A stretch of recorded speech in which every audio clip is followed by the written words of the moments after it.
Hello and welcome to the Casual Cinecast, powered by Cinelinx. My name is Chris, and with me as always, just newly recovered from our awards ceremony last week, is Mike. How are you doing?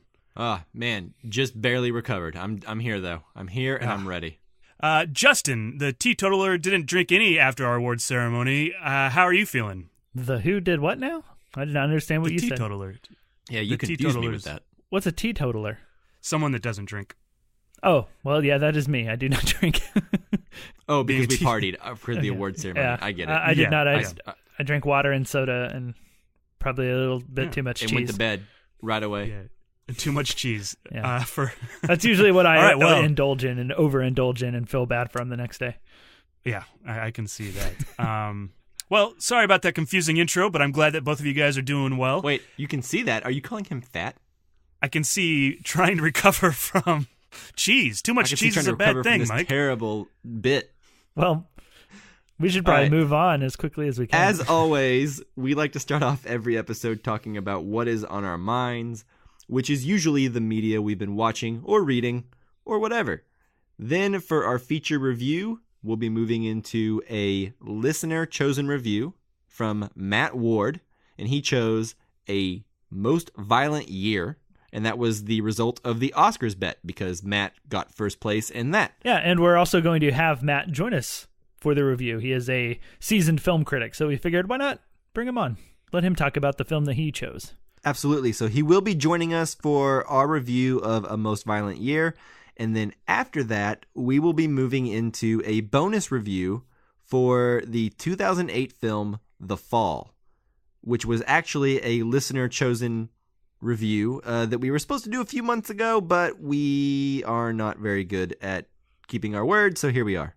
Yeah, it just kept getting lost in the shuffle, kept getting pushed off to the next week because there was always something new and cool to do. So yeah, we're doing it now. So here we are with 2 listener-requested reviews and 1 jam-packed episode. So, all right, guys, and don't forget that each month we review a film from the Criterion Collection, which is voted on by listeners.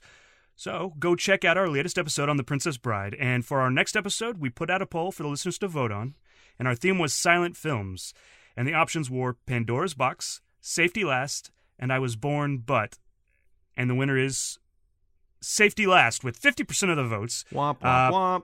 Yeah, I win. Pandora's Box, again. Yeah. Way to go, Justin. You picked the most well-known silent film and put it in a poll with 2 silent films that people know less. Well, that's not my fault. You guys didn't choose more well-known films than Safety Last. They do exist and are on Criterion Collection.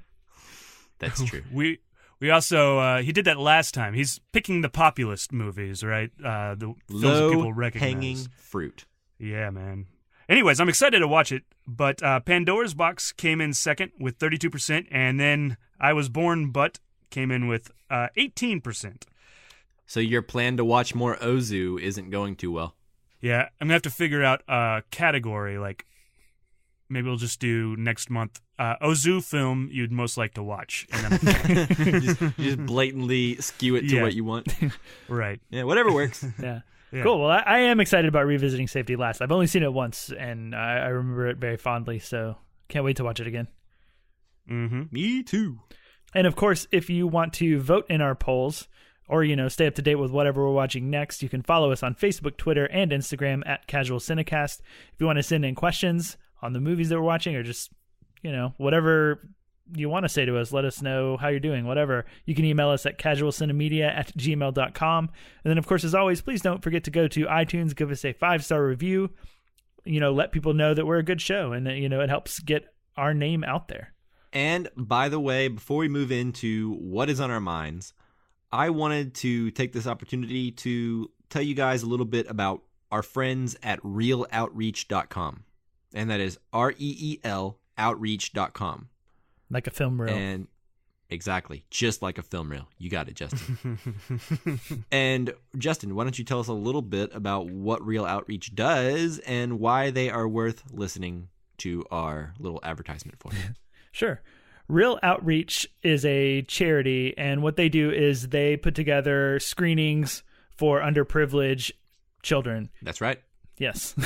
So they pick like one of the big movies, like movies that a kid would be really excited to go see, and they organize these screenings and get these kids to go for free. When the kids go, I believe they get concessions. They get like popcorn and a drink. Sometimes they get little extra goodies. Like this month they are organizing their screenings for Captain Marvel, and they contacted Hasbro and got a bunch of toys donated. So a lot of the kids going also get a Captain Marvel toy. And yeah, I saw that on Twitter. It's so cool. There's like a whole palette. Like a whole palette. Yeah. Ah, Jinx, you owe me a Coke. Son of a bitch. Obviously, we're very excited about this news because we're just talking over each other like crazy. Yeah. But it is a very, very, very cool program. I think their goal is to let these kids who probably need it more than other people and other kids, like they need this like escape to go have fun at the movie theater when they otherwise wouldn't be able to. And I think that's super important. We all love going to the movies, right? I sure absolutely. do. Yeah, ever since I was a little kid, my favorite thing has been to go to the movies.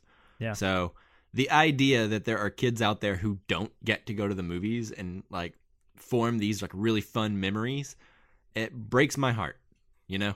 So this, to me, this is a cause well worth donating to, for sure. Yeah, absolutely. And again, that is realoutreach.com, REEL outreach.com. You can also follow them on Twitter at realoutreach. Yeah, most recently last year, they had some successful screenings for Solo, Avengers Infinity War, and like lots of big movies like that. So they're definitely a stand-up organization and well worth your time. Yes. Agreed. With that, are we ready to move into what is on our minds this week? Oh, yeah. News on the march!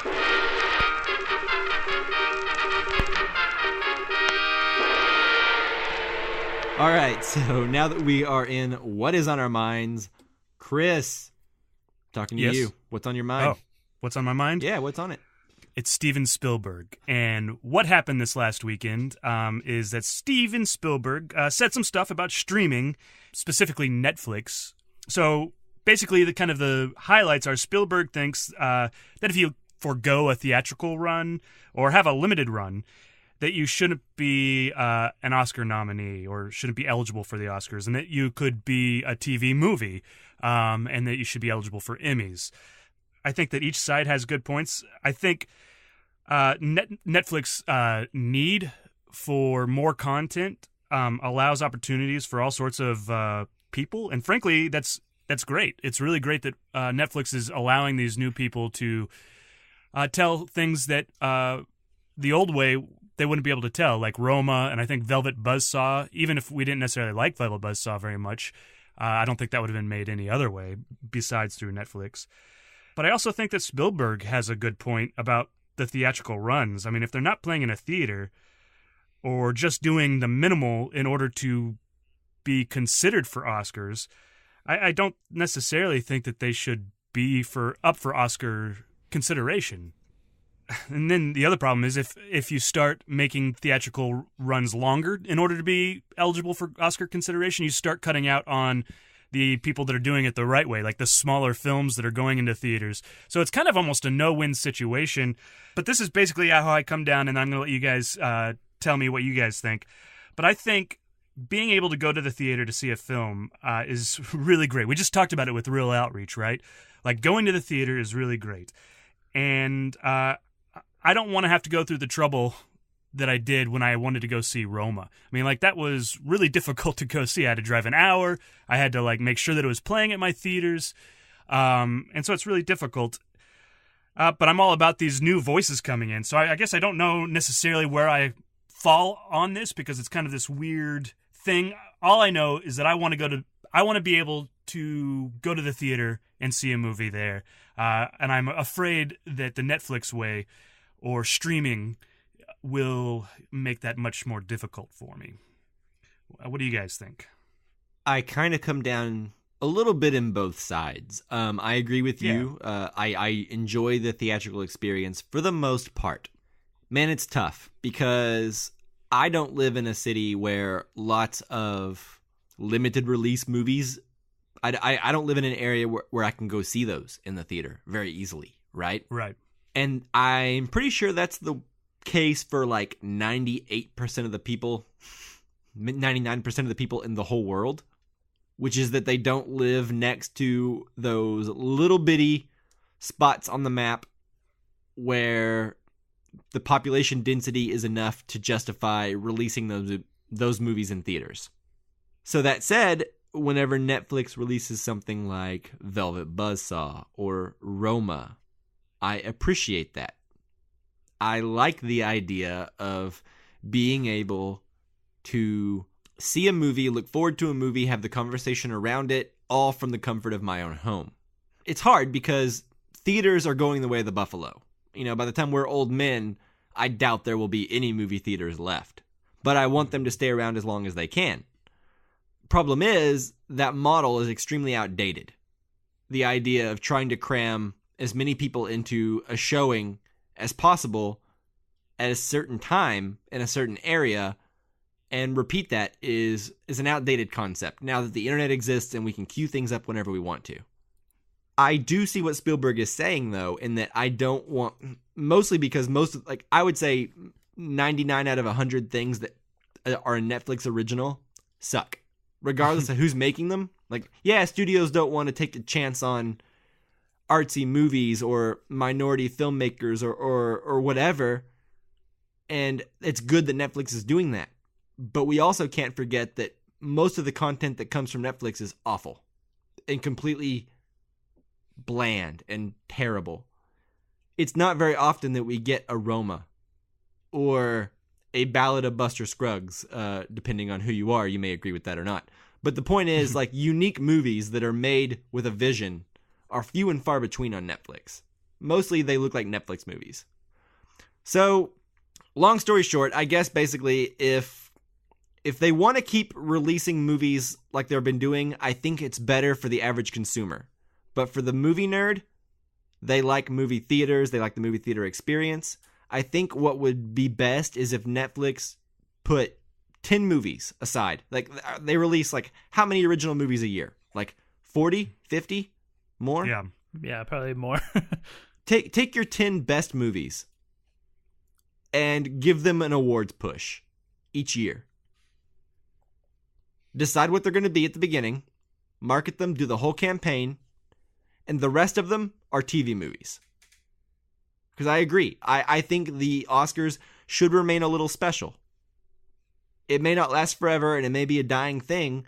But for now, I would like them to remain special. I would like longer theatrical runs. That's always been my complaint with Netflix's movies is that I can't choose to watch them in theaters if I want to. I had to go 2 hours to see Roma.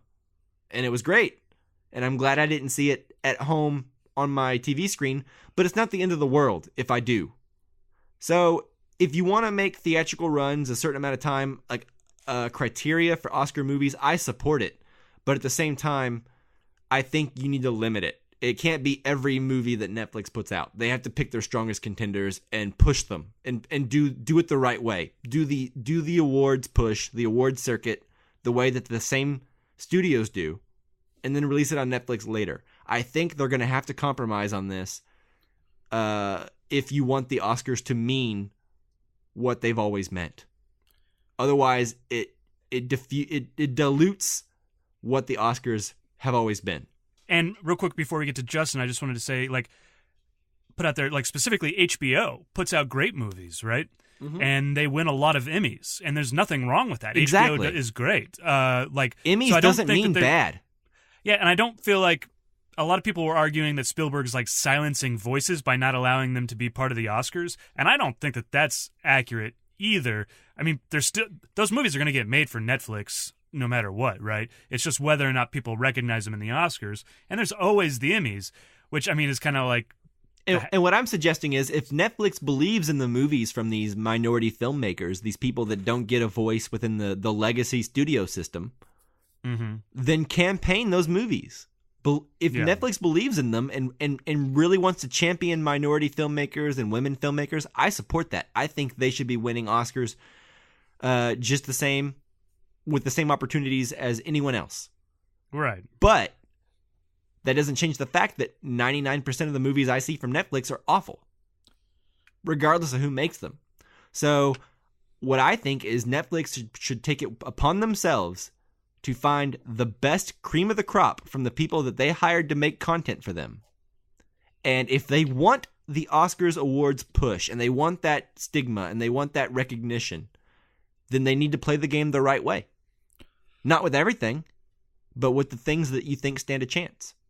Yeah, my question to that would be, isn't that what is happening with Netflix? Isn't that what they did this year with Roma and Buster Scruggs and maybe one other thing? This is a response to Steven Spielberg's complaints, which is I think he doesn't want Netflix to game the system, which is kind of what we talked about like a year ago on the show, which is that like Netflix will do the bare minimum to get awards recognition consideration, but they won't do anything else. So that is what they're doing, but I think what I think Netflix just needs to stop doing the bare minimum and get with the program. But that said, there's also an entire camp of people who don't side with me at all and who hate the theatrical experience and prefer to watch things in their home without paying individual tickets and dealing with strangers. So I do understand that I am maybe not the popular opinion on that. So Spielberg is basically wanting to extend how long a movie has to be. If I'm understanding everything correctly, he wants to extend the theatrical run from like 3 weeks to much longer, so that Netflix has to be in theaters for longer than they do right now. Yeah, I mean, the thing is that I'm not worried about Netflix meeting that, because I think they've done the bare minimum, as we've just pointed out, and I think if we up that bare minimum, they'll just do that bare minimum, right? I don't foresee a situation where Netflix is going to be like, you know what, we'll just on our own goodwill do an extra 3 weeks for the people.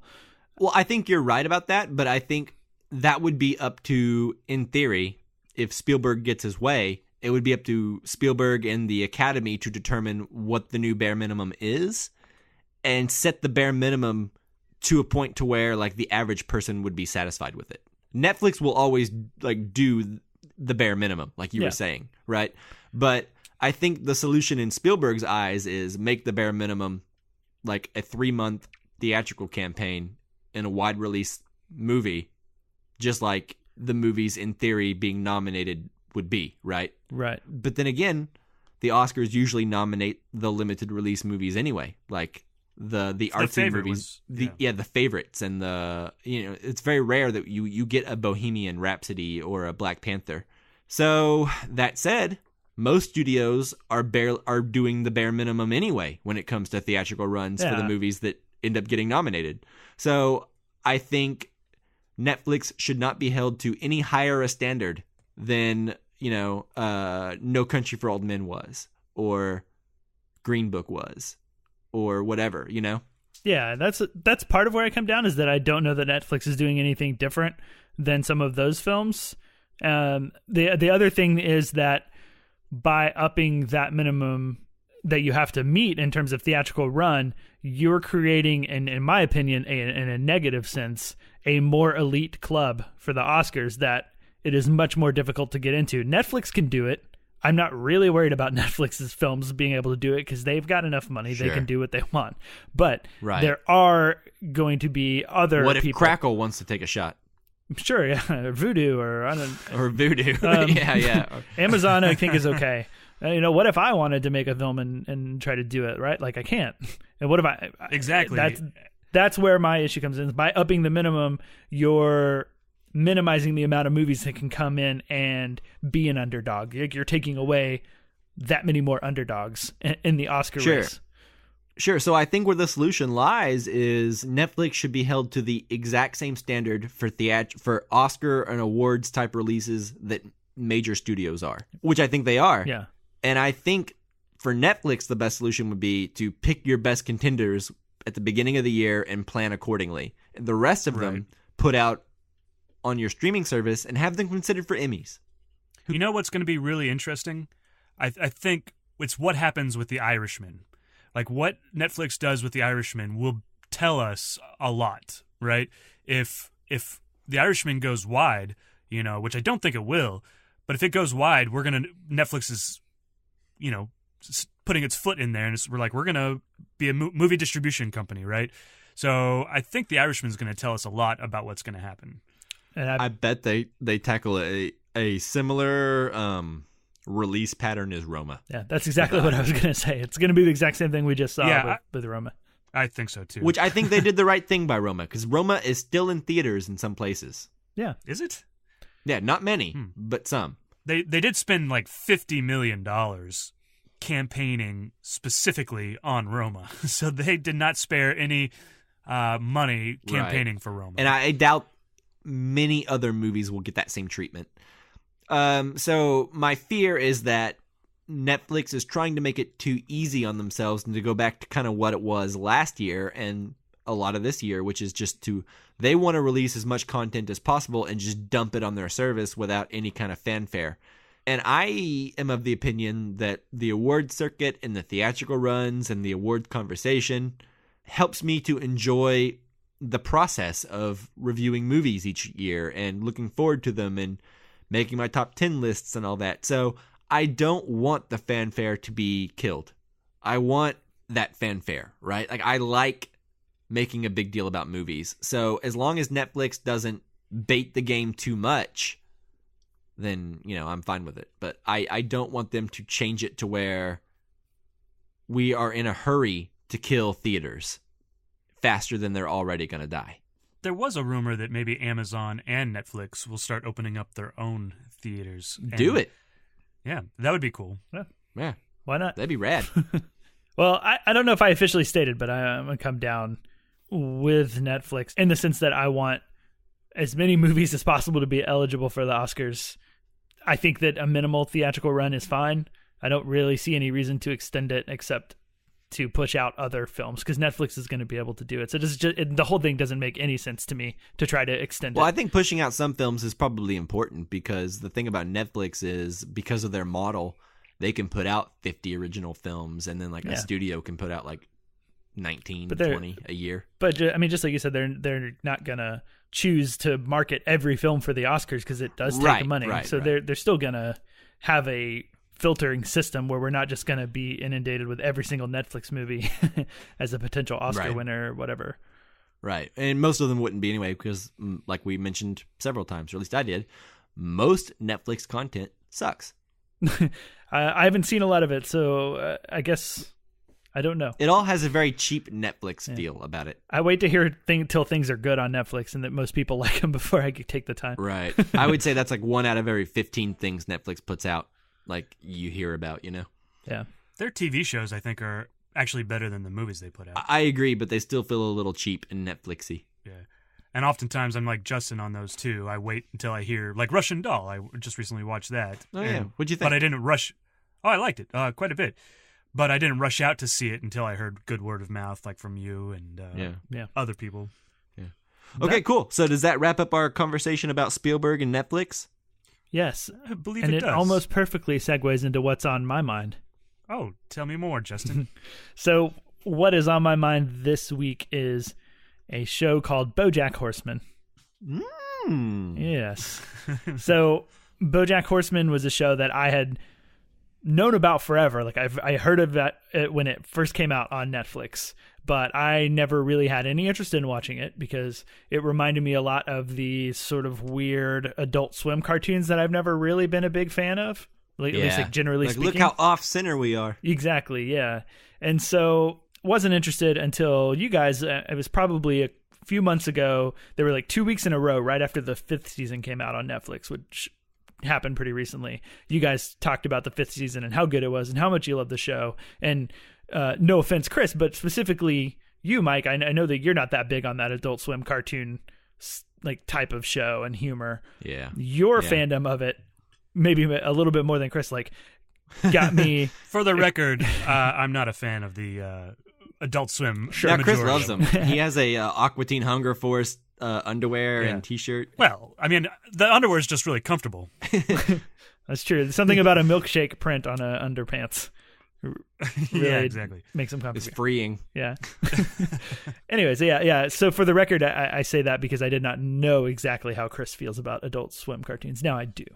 But I did know about Mike. So that... Yeah. Well, Justin, you and I have spent long enough time together to kind of get a sense of how we feel about most things and how to compare that to ourselves. Absolutely. It's almost like we finish each other's Sandwiches. Sentences. Aha! No, you're too late, Chris.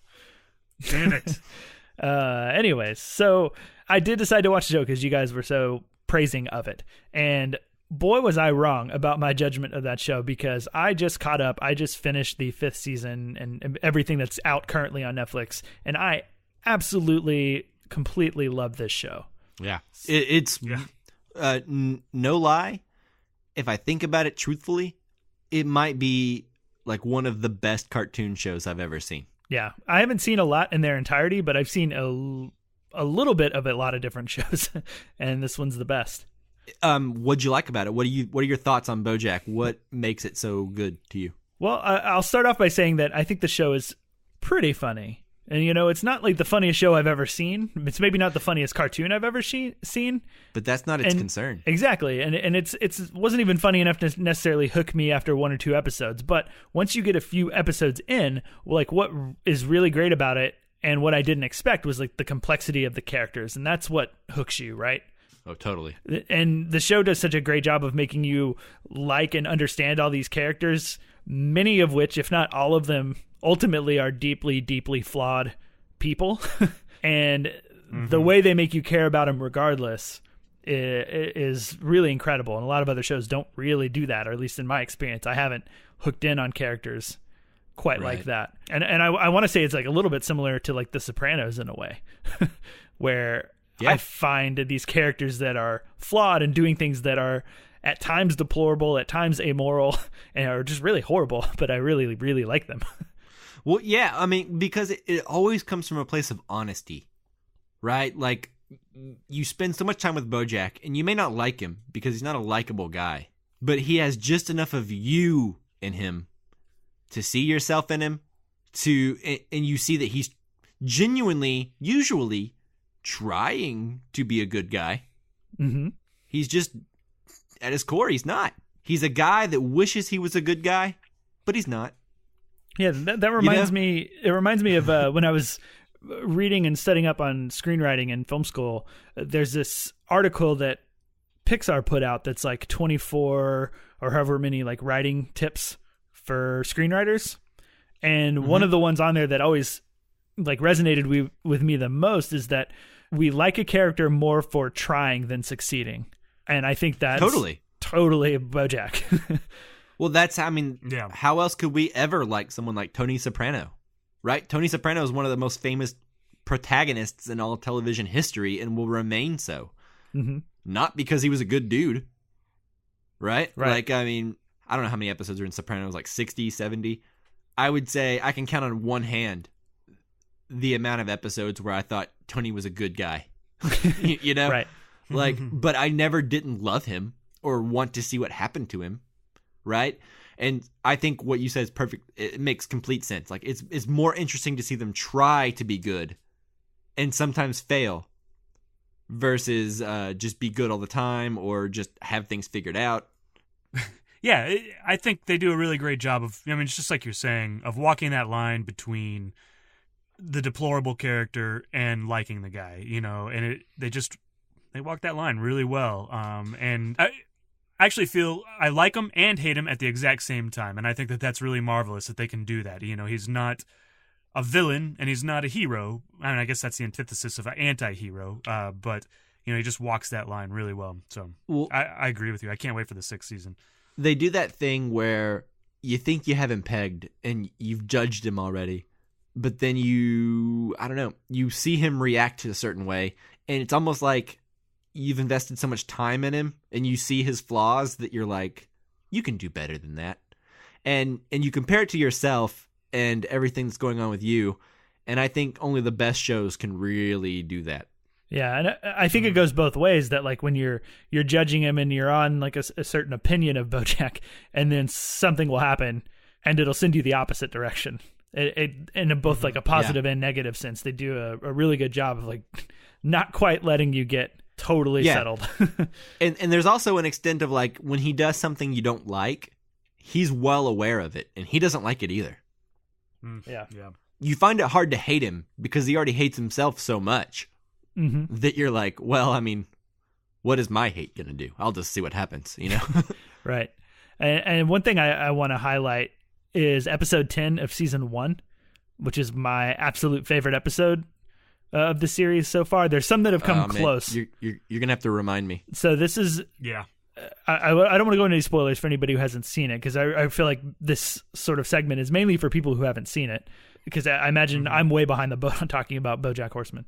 But this is the episode where there is a very long drug trip sequence. Oh, and you don't know what's real and what's not? No, you're pretty aware that it's a drug trip. There are moments where you don't know what's real and what's not. Well, I guess he's not aware of what's real and what's not, like what's actually happening in the drug trip and what happened in real life. Yeah. Is that Yeah. And we go to like alternate places that he's thinking about, and there are like segments where like his animation changes and he's freaking out about that, so it's a little bit meta and like he's a little self-aware in that. But that drug trip sequence is like one of the best scenes and sequences of anything, like movie, TV, whatever, that I've seen all year, or at least all of like 2018, because I know I finished it now, but I started it back in 2018. But like, I just want to highlight that episode. So like, if you haven't seen it and you go watch it, at least try to make it to 10. I think if you make it halfway through season 1, you're in it. Yeah, definitely. And we don't have to go on too long about Bojack. The last thing I just want to say, like, I can't recommend the show enough. And like I said, I'm really behind on talking about it and recommending it. So I'm mostly speaking to anybody who's skeptic like myself. The show totally deserves a chance, right? Like go ahead. Well, I'm just saying, like, more than any other cartoon, it's funny, it's sweet, it's dramatic. There's times I've been choked up.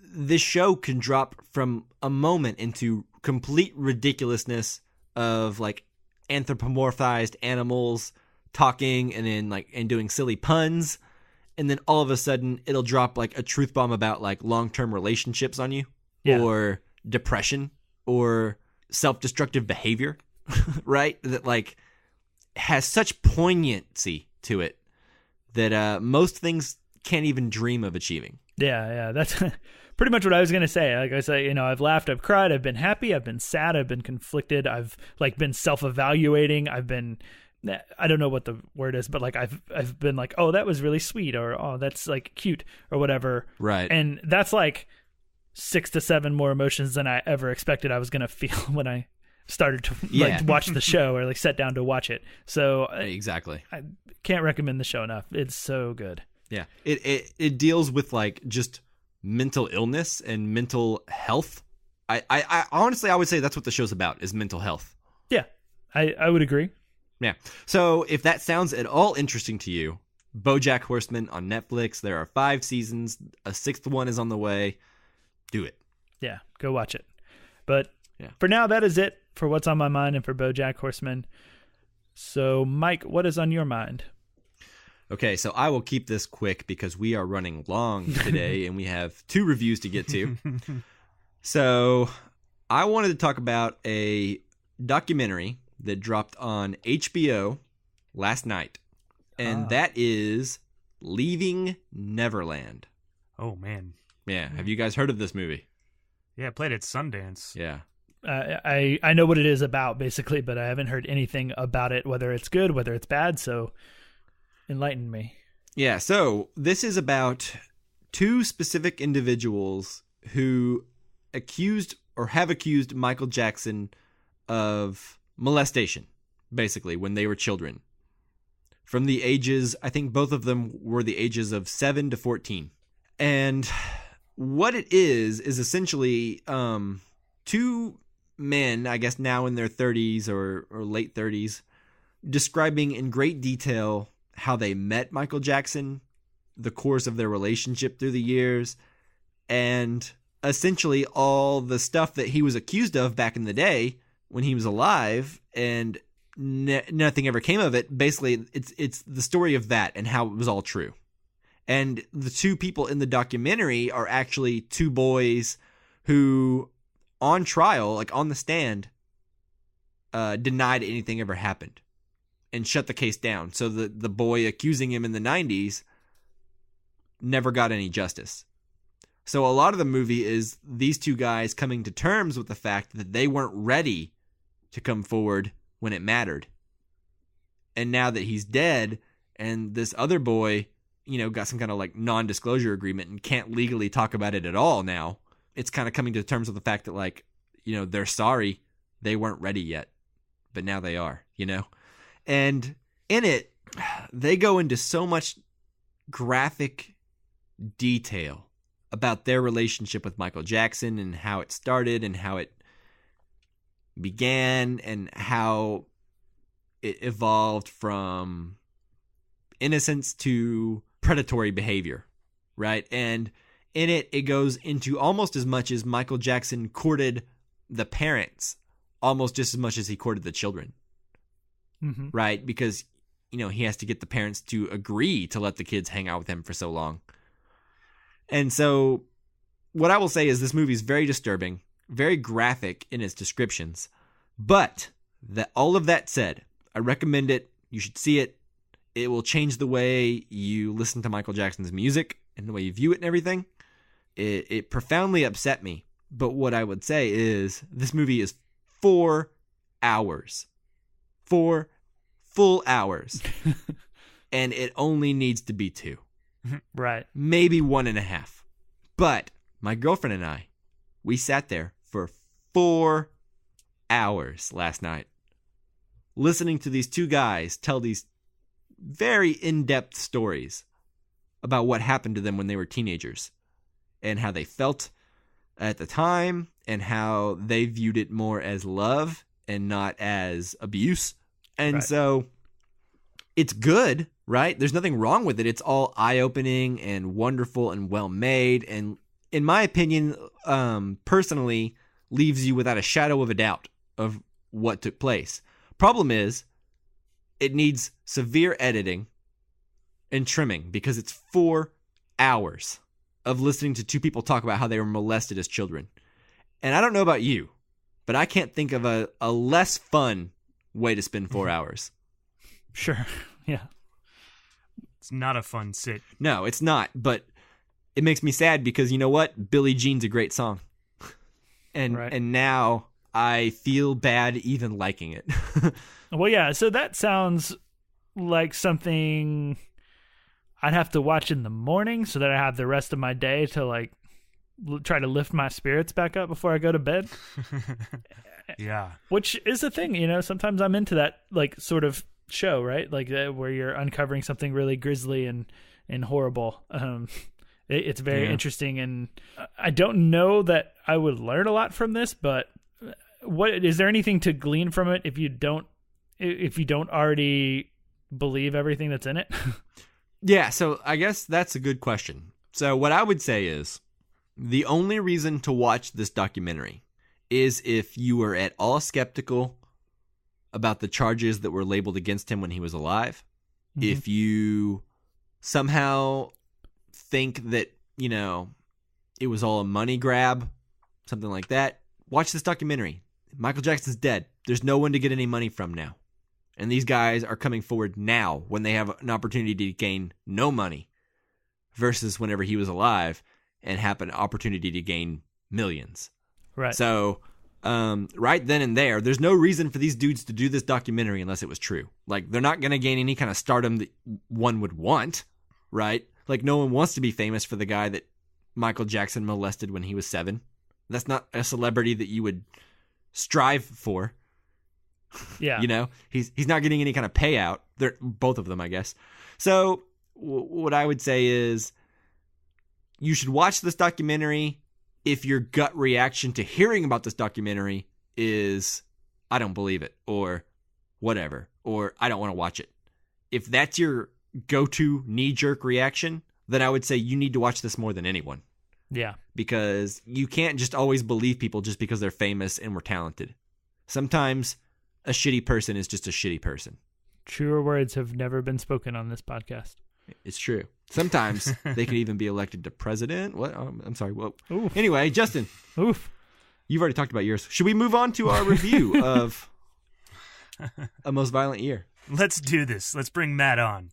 Joining us for this review will be Matt Ward, who actually selected this film for us to review because he won the Oscar bet. I run a fair and clean business, and I will fight till my last breath to prove that. These are dangerous times, and we have to adapt. It's not like when we was driving. Stay up! murders and rapes in this city last year than there have ever been. So if you've come to tell me that we have an urgent security issue here, trust me, I'm aware.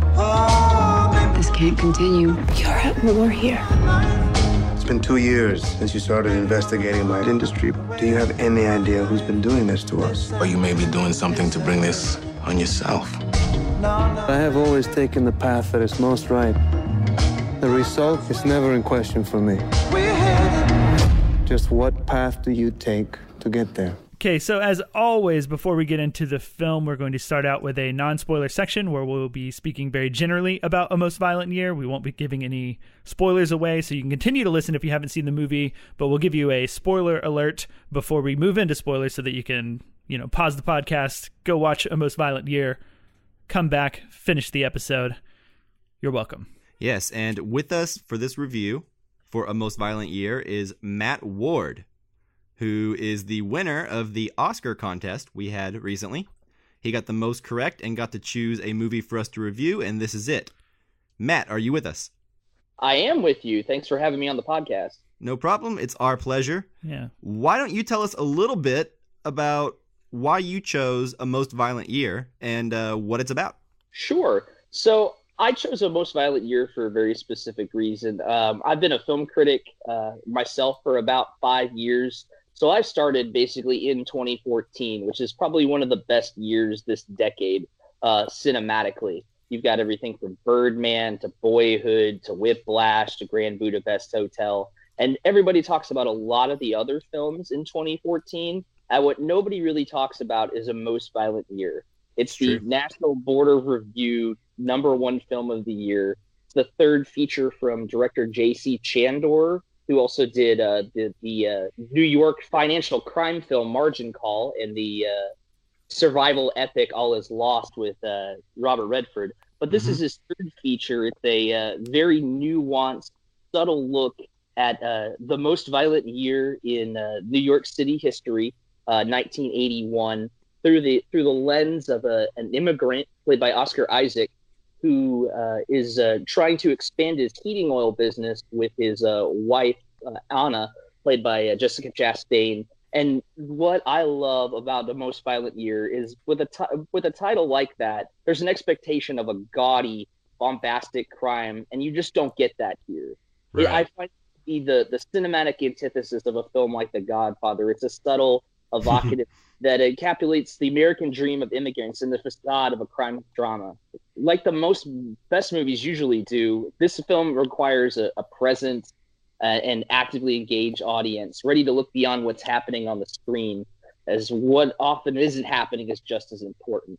It's a film where each individual scene informs the broader landscape without giving the audience a full picture, reminiscent of the mystery that you get from a lot of 70s films, the films with Sidney Lumet and the films Connection and things like that. It's a very stylistically evocative film.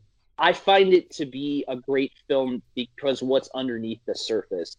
It's not a traditional selection by any shape of the imagination, but there's so many things happening under the surface, and it's so technically perfect and brilliantly acted by two Juilliard and Academy Award nominated actors. That I love everything about A Most Violent Year. It's a very underrated film when it comes to its class of cinema. Yeah, well said. And I think I saw on Twitter, or maybe it was Facebook, but you said something like you were going to watch the film on repeat getting ready for this episode. I'm curious, how many times did you watch it?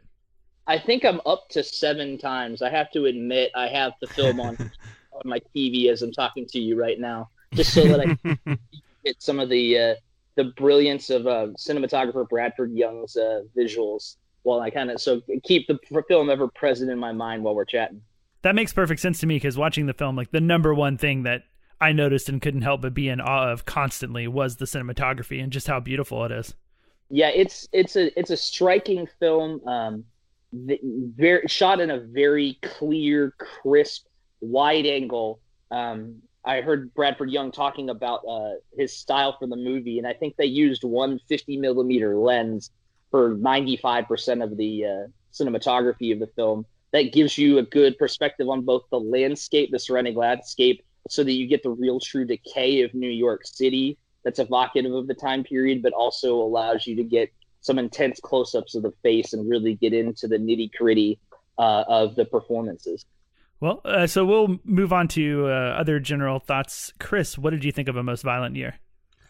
Yeah, unfortunately, I missed this movie when it first came out, but I had heard that it was really great, and I was glad that I was given this opportunity to go back, an excuse to go back and watch it.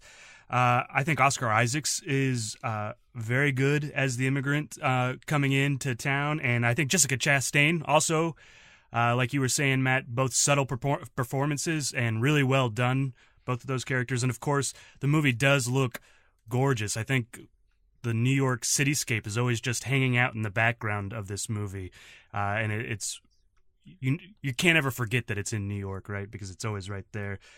I think the story is an interesting take on the American dream, kind of as seen through like a Cain and Abel lens, and I think it brings new things to a well-worn genre, so I really liked it. I do think that there was just something missing, and I actually think, just listening to Matt talk about it, I'm already starting to get there. But when I first watched it, I felt like there's just something missing to push me over the edge to make it a great film, as opposed to just a really solid, good film, right? So hopefully, as we dive further into this conversation, it'll push it up to a great film. So those are my thoughts on it. What do you think, Mike? So yeah, this was my second time watching the film. I first saw it back in 2014, and at the time I thought it was okay. I was about where you were, Chris. It didn't really resonate with me at the time. However, watching it this go-round, I enjoyed it much, much more. The movie is very much a slow burn about the darker side of the American dream and its cost. I think maybe my first time seeing it, much of my time, kind of like Matt hinted at earlier, was spent trying to parse what was happening a lot of the time, because a lot of what's really going on in this movie is in between the lines, like reading between the lines. Right. So I agree with you. The performances here are all really great. Oscar Isaac is very compelling in the lead. Jessica Chastain is very entertaining. But I think my favorite performance in the movie probably belongs to Albert Brooks. Yeah. Who I think is wonderful in this movie. I really recommend this movie if you're looking for a moody, slow film that doesn't look too kindly, at least the way I read it, on American capitalism. Then this is definitely for you. I think repeat viewings will only help you appreciate it more. What do you think, Justin? Yeah, so I can't speak to repeat viewings helping it more or not, because this is my first time to watch the film. And I did not catch it in 2014 when it came out. I actually didn't catch a lot in 2014 because neck deep in grad school and filmmaking, and it kind of kept me away from the cinema. So I was, like Chris, very happy to have the opportunity to watch this film again because I wanted to see it when it came out. I just missed it. So thank you, Matt, for one, for choosing it. I want to caveat, basically, like I said, that this is my first time seeing it because it feels like a film that watching it on a second time or watching it over and over again, maybe 6 or 7 times like Matt has, that it would get better and better each time. And the reason that I think that is because the one thing that kept me from really loving this movie on a first viewing and really being into it and really hyped on it after I was done was that I felt a lack of attachment to the characters or really any emotional attachment to anything that's going on, right? I found the film really interesting to watch from a story standpoint and to watch everything unfold and see what they were going through. We've already talked about the cinematography, which is, 11 out of 10 amazing in my opinion. I love the cinematography in this film. It reminded me of the work from Gordon Willis in The Godfather, how everybody's so dark and he's not afraid to let characters be dark in the frame. And I love that. But I just wanted to connect emotionally, and maybe it's something that I hope that you guys who have seen the film more than once, Matt and Mike, you can kind of tell me or hint at what I might glean from multiple viewings. At least would I get that on another viewing, or is it just a deeper appreciation of the story, of the themes that comes from it? I don't know. I appreciated it much more on the second time. Like I said, the first time for me, a lot of it was spent, I guess, trying to peg people, right? Like, what are they thinking? What, like I understand Oscar Isaac is trying really hard to obey the law and do things by the book. He's trying very, very hard to do that. But does he want to be doing that? Or is it just that he isn't as short-sighted as his wife and his lawyer, you know? So a lot of it for me came from trying to parse whether or not I cared. The second time, I was much more just present for it. I was much more into Oscar Isaac's, or Abel, his struggle to just try and do the right thing within the technicalities of the law, I find to be very fascinating this time around. It's very much a film about trying to make it on your own terms, but when everyone around you sees things differently, that's very hard to do.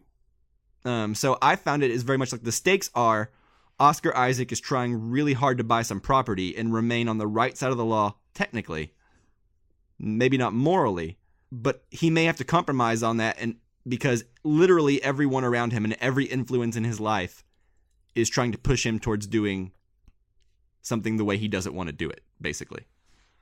Yeah, and I think that's a lot of because that's the time period. There's a natural criminality to New York City in 1981. It feels like the Wild West or something, to an extent. The whole reason that it's called a most violent year is because 1981 was the highest crime index per capita in the per capita for population in the history of New York City, more Right. so than you get in the natural drug epidemic of the early 90s or even back in the 70s. David Oyelowo, who's also terrific in this film as the ADA, mentions that in one of his conversations with Albert Brooks about how that they're going through the most murders, the most rapes that they've ever seen. And so there's just tonally within the construct of the whole city, a predisposition towards evil that Oscar Isaac is trying to fight away from. Right, like a certain lawlessness. Exactly. And so there's not really a lot going on in the surface of A Most Violent Year. It's a very simple story if you just look at in the nuts and bolts plot, but there's so much going on underneath the surface. One of the things that we haven't mentioned that I think really strikes to me, especially on subsequent movies, is just how much of the film is simply a portrait of a stilted and competitive marriage based on this idea of criminality versus morality between Abel and his wife, who's the daughter of a notorious gangster that we don't ever see.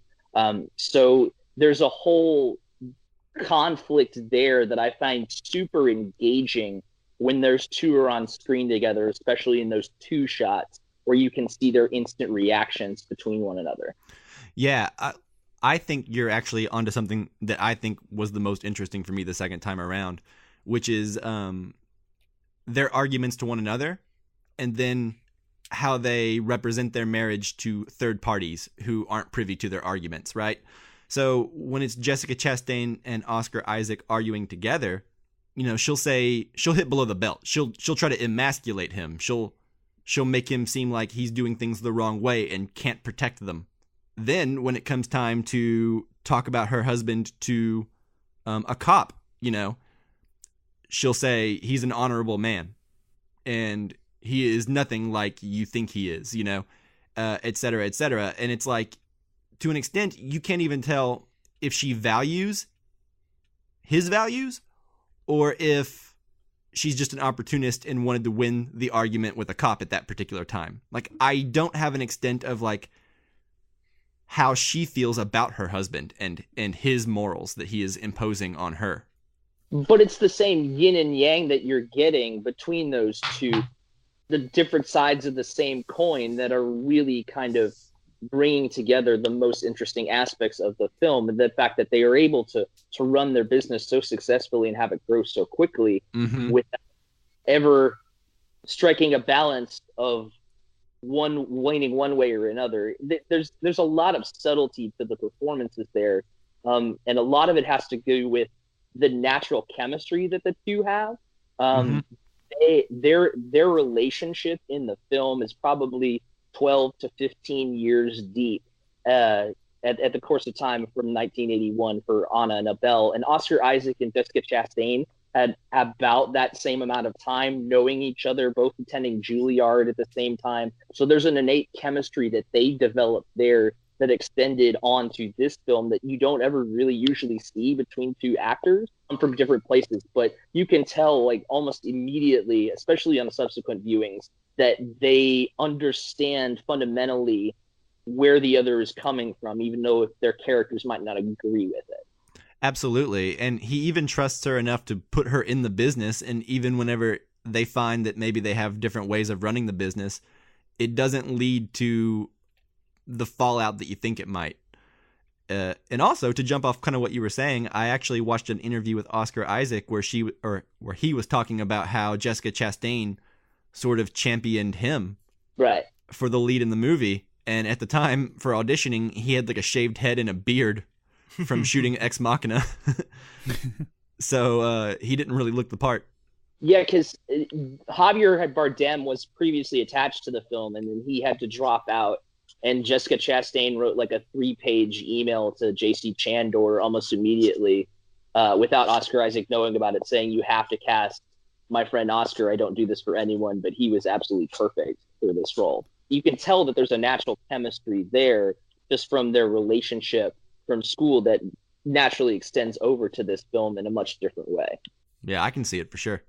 What I think is interesting about that story is that I kind of felt watching it that the immigrant aspect of the story was a little played down. Like, it's not really leaning on that very heavily, at least in my opinion. Like, they mentioned it a couple of times, of course, and it is there and it's present, but it's not like a crutch for the film. It's not necessarily about immigration or the American dream of an immigrant per se on like a thematic level. Like, I don't know that it's very obviously trying to prove that point about anything, but like, I wonder if with Javier Bardem potentially playing it, like, I think it would have been more obvious and a little bit more on the surface. So I personally like that it ended up being Oscar Isaac, who isn't so obviously an immigrant. Yeah, and I think we need to come back and talk about the immigration aspect of this when we get into spoilers, especially when we can talk about Abel's relationship with the young truck driver that he interacts with times throughout the film. On that note, does anybody have anything specific they want to talk about before we move into spoilers? I would just say that I recommend the film. Definitely. I think seeing it with repeat viewings helps. And if you didn't get much out of it the first time, watch it again. Yeah, I agree based on my first viewing. Like, it's a flawlessly made and performed and told story, I think. Like, it's really amazing to me and kind of blew me away, and just like it's technical like perfection. And so yeah, I definitely think it's a really good film. Yeah, I'm right there with you guys. I really enjoyed this film. Thank you, Matt, for picking it. It's always a risk, like letting somebody else pick the film you're going to watch. But good job. Kudos. I know I faked you out by picking Green Book at first, but I wasn't going to put you through that. Yeah, I was a little worried about that one. Yeah, maybe that one would reveal some things on a second viewing that we didn't catch the first time. Not in a good way. Yeah. All right. Well, I guess with that, we can move into spoilers. Let's do it. No, I guess Rosebud is just a piece in a jigsaw puzzle. I'll tell you what. Give me one cigarette you got up there. I'll tell you all about it. And here we go.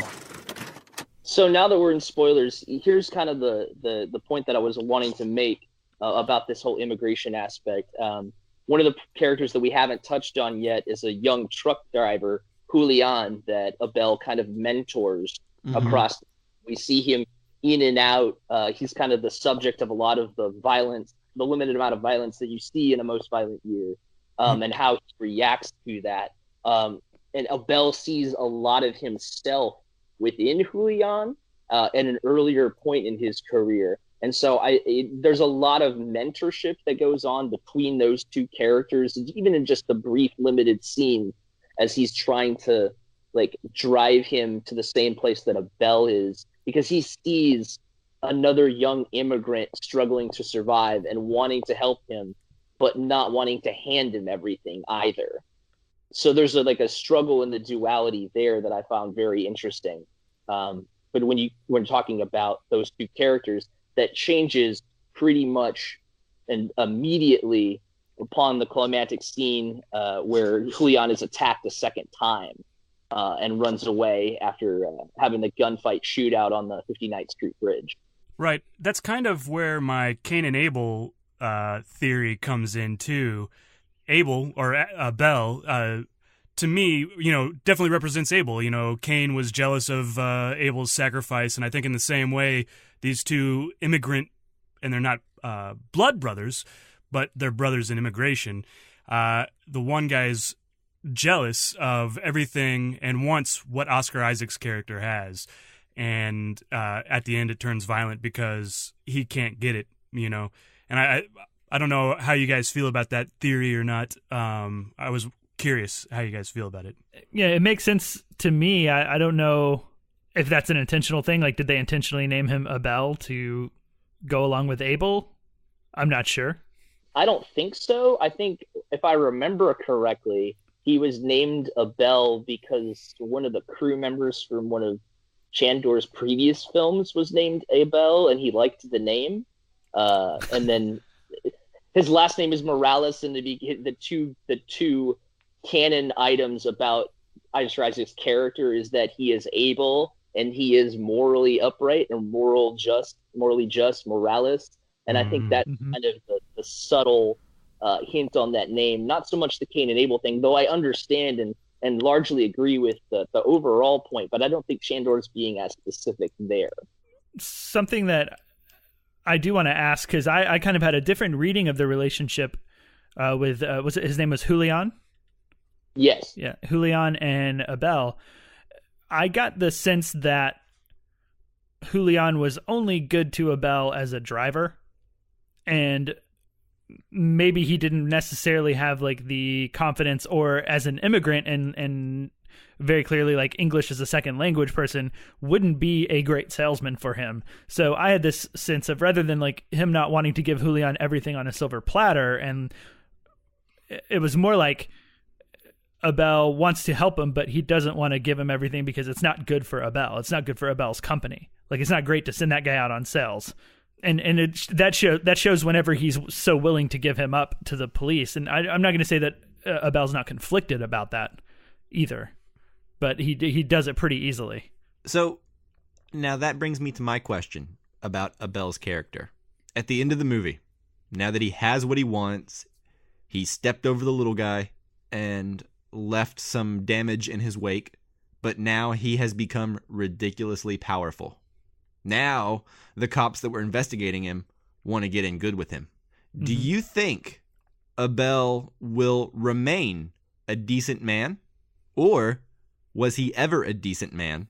Is he just more wanting to live a certain way because he's less short-sighted and knows that it's better in the long run to build your business legally than it is for a short-term illegal solution that probably doesn't have any future within corporate America? Well, I think the final scene that you're talking about, one of the things that Abel says to the ADA is that he's always strived to do the most right thing. And that's never really been spoken outright before by Abel prior to that final moments of the film. And I think it's kind of almost more of a subtle acceptance that the complete straight and narrow that he's striving for isn't entirely possible for him and his family anymore, especially given the climate of New York City at the time. Well, and also, I'll take it a step further, given the nature of capitalism. He has to put his drivers in terrible circumstances, refuses to let them protect themselves on a basic level, which is morally wrong, all because he wants his business to be technically legal. Not morally right, but technically legal. I mean, is it morally wrong, though? Because I felt like he saw... It's morally wrong to ask them to deliver your oil without giving them any option to protect themselves whatsoever, knowing that full well they are likely to get robbed. He doesn't care about his drivers. He cares about his bottom dollar. So what I'm asking is, he's not a gangster, but is he a good man? Or is it the system that's to blame. So I watched the film and basically had this sense of inevitability about it. Like, I think that eventually he will be corrupt. And I think that even though he didn't want to be, and maybe supposedly was unaware of it when Jessica Chastain went in, she's been like siphoning off this money or skimming money off the top of the company and saving it up. Like, that's the only thing that saves them in the end, is doing it that way. Yeah. Yeah. So, I mean, eventually he goes along with it, which does make him a little bit corrupt. But I think there's an inevitability that you can't succeed unless you go corrupt. And I think that the only way that he's going to get out of this situation that he's kind of buried himself in from like borrowing this money from all these different places and putting himself in situations with like terrible loans and owing people favors, like his competitors favors. The only way out of that is probably through some sort of corruption with like the police. Which was what was implied at the end. Whenever he was like, you're going to be real powerful after this, wink, wink. Right. Yeah. Go ahead.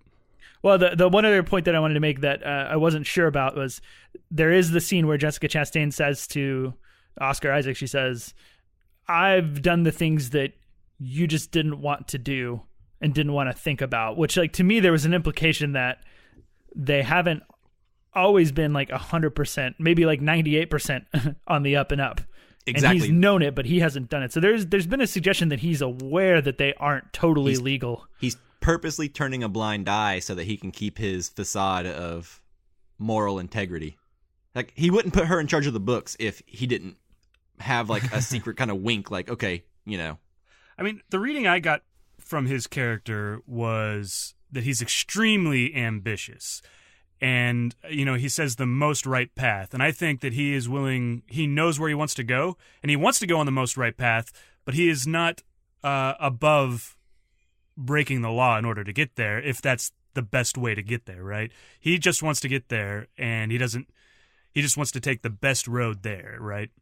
So I don't think that he's above breaking the law, exactly. Well, and I would like to hear Matt's thoughts on this, but I think what I get from the film, especially the second time, is there's very much a sense of the technically right way, the legal way, isn't always the most morally correct way. Yeah. Like Julian, who is protecting himself on the bridge from these people who are robbing him, he starts firing into oncoming traffic, and the people who are robbing him respond with like, what are you doing? You're going to hurt somebody. You know what I mean? Like, just let us take it. It doesn't belong, you know. So there's a certain sense of like a Robin Hood type mentality to the actual people robbing the trucks and the way they're portrayed versus the actual legitimate business. Like, it seems like the thugs care more about human life than Oscar Isaac does, who is sending these people out there with no value for it. Or the lawyer, who is the one who gives these people the guns and knows that they're going to fire into, you know, the city whenever people attack them. Whereas, like, the thugs that are actually robbing the truck, you know, they don't hold any grudges. They tell the guy how to escape. They run away. They don't want a gunfight. It's all business to them. Take the truck and leave. And to the people who are trying really hard to do it the right way, it's very personal to them because they can't lose their job. They, you know, they have to look out for the business. They can't have losses, etc. They can't arm themselves to protect themselves. So to me, there's a certain extent of the right way legally isn't always the right way morally.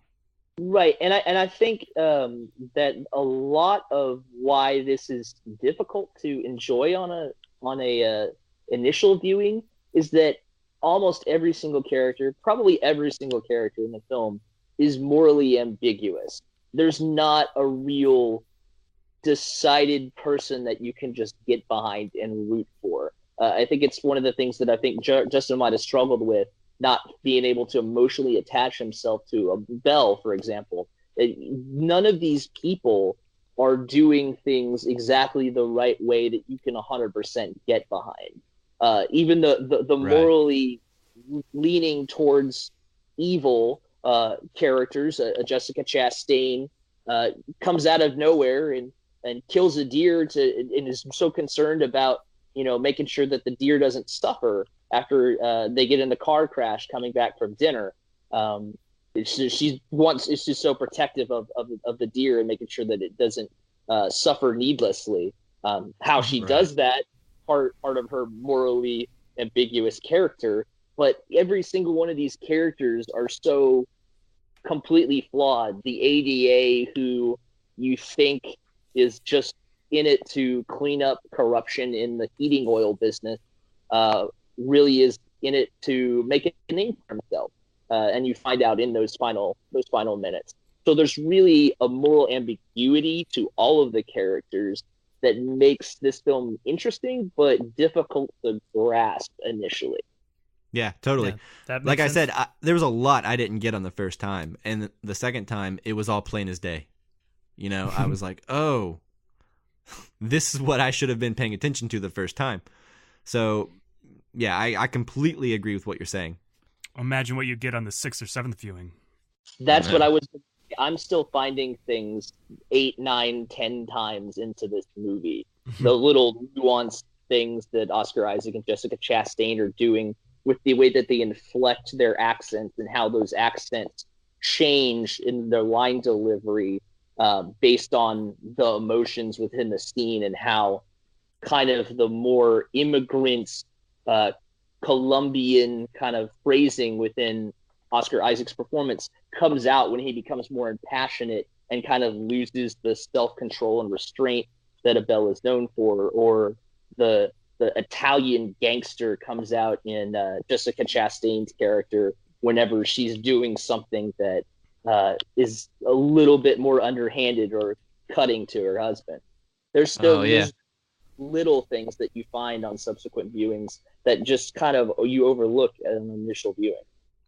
I love the scene where she brings the gun to Abel, and she basically says, like, hey, it was loaded. It wasn't some punk trying to steal a TV outside of our house. It was actually some guy, who was like a thug, like a legitimate gangster. And she basically says, like, you need to take care of it. Otherwise, you're not going to like what I'm going to do if I have to get involved.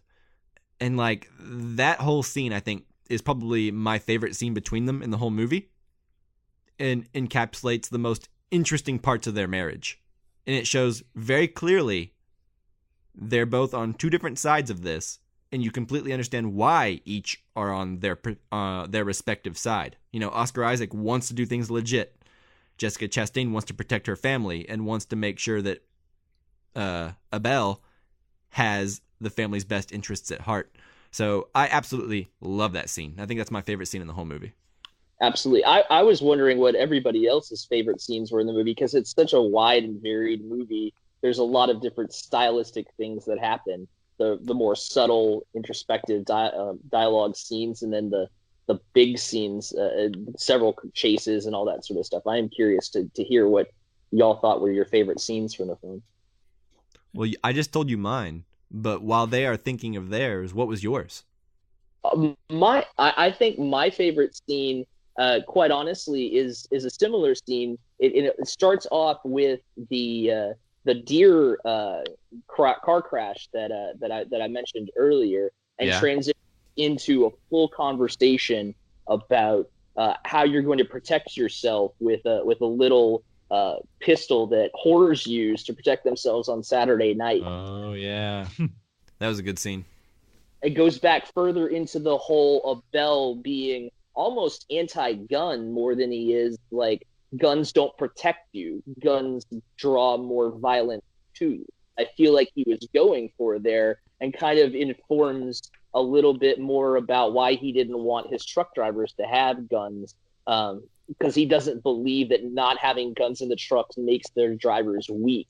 He thinks having a gun makes them weaker and incapable of defending themselves other ways. Yeah, so my favorite scene would be the second scene in the barbershop with I guess he's another business owner, the one that we find out has been buying the fuel that's been stolen from Oscar Isaac. Yeah. And the scene where he comes in and he's, telling him, like, you owe me $213,000 or however much it is. But, like, that whole exchange and that little mental battle. It's almost like an action scene, but just through like dialogue and like having to tough talk each other and whatnot. And I just really enjoyed that the way that played out, and it's one of my favorite things from performances in the movie of like Oscar Isaac. It reminded me of Al Pacino, and had that sort of gravitas to it. And it's funny. I'm sorry. It's just real quick. The only scene in the movie, other than the chase scene, where you know for a fact that Oscar Isaac has a gun that he doesn't want to be having right now, but he definitely has that gun on him when he's going into the barber shop, and he could theoretically pull it out at any one given point in time. I did not pick up on the fact that he had the gun in that scene, because he goes straight from the subway where he had the gun after beating up the oil thief, and he goes straight to the barber shop. Okay, yeah, that makes sense. I wanted to get your take on it, Matt. Do you think that he is anti-gun because he understands that it's going to invite more violence in the long run, or that he's actually anti-gun? Like, do you think that it's just a simple fact of like he can see further into the future and see the big picture more than like his wife or his lawyer? Or do you think that it's actually like legitimate morals? I think it's more of a simple, if you have a gun, it increases the odds that something bad. You're inviting violence to happen, basically. Exactly, especially in that time period. So it's more of like a logistical thing. Like he can see the bigger picture, I think, more than like the people around him immediately, right? Like the union guy wants to arm all the guys to protect his guys that work for him, you know? But he doesn't understand that it's going to incite more violence in the long run. Right. Leon takes the beating in the opening scene, and Abel is ready to give him anything that he needs to get him back up on his feet and back working again. Right. Leon, same thing again with a gun, and runs away, and Abel is ready to turn him into the police. So he understands the difference that it makes having a gun than just not having a gun.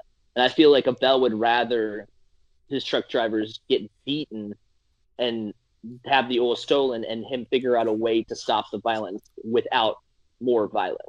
Right. That way they can take the righteous path. Right. Well, the gunfight is the thing that causes the bank to not give him the loan, to not follow through with the loan, because one of his guys was out there having a gunfight. Yeah. So I'm sorry, Chris, I completely cut you off. What was your favorite scene? Well, we kind of covered it. It's right before the barbershop scene, and it's the one where he beats up the guy and almost kills him. And in that moment, I mean, kind of watching the whole movie, I'm trying to fit pieces into a mafia movie, you know, like The Godfather, like who fits where, you know?